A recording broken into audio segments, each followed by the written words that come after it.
In the Dacheng Hall of the Confucian Temple, the holy land of Confucianism, Confucius and the four sages and 12 philosophers are enshrined, the representative of the Confucian school.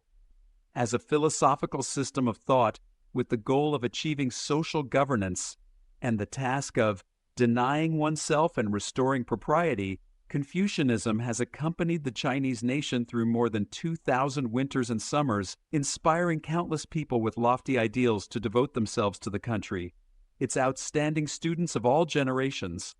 They served the governance of this huge country and created many prosperous ages such as Zhenguan and Kaiyuan in the Tang Dynasty, Jianlong and Shanping in the Song Dynasty, Hongwu and Yongle in the Ming Dynasty, Kangkang and Qianlong in the Qing Dynasty. Not only has China become the only ancient civilization in the world with no historical epoch, but it has also left countless brilliant achievements for all mankind in many fields, such as politics, philosophy, economics, literature, and art. Looking around the world and throughout history, there is no other philosophical system or political group that can achieve the existence and prosperity of a nation and country in such a long history. In the history of the development of Confucianism, which is unique in the ages, there is an important figure who is unique in the ages, and he is Zhu Xi.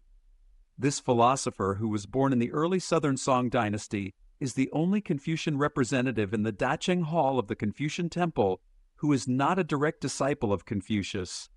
As an important milestone in the development of Confucianism after Confucius, Zhu Xi not only avoided the interruption of traditional Chinese philosophy due to the prevalence of Buddhism, but also avoided the risk of society at that time falling into nihilism.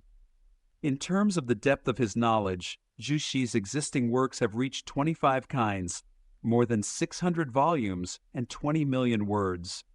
In terms of the breadth of his knowledge, Zhu Xi's works span multiple disciplines, including politics, philosophy, literature, education, and religion, covering the entire scene of self-cultivation, family management, governance, and peace in the world.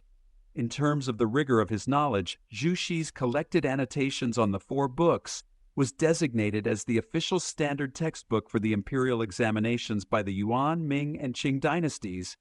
In terms of academic sincerity, Zhu Xi resigned from office 27 times in his life to focus on writing books and education.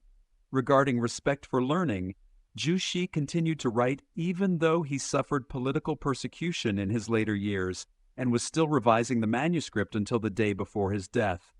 In addition to a large number of works, Zhu Xi also pushed the development of ancient Chinese education to a climax. He founded 4 academies and reorganized 3 academies.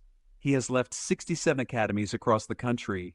Among them, the famous Yuelu Academy is the predecessor of today's Hunan University. There are no ifs in history, but if there were really no Zhu Xi, Chinese civilization would never stand in the forest of human civilization as it does today.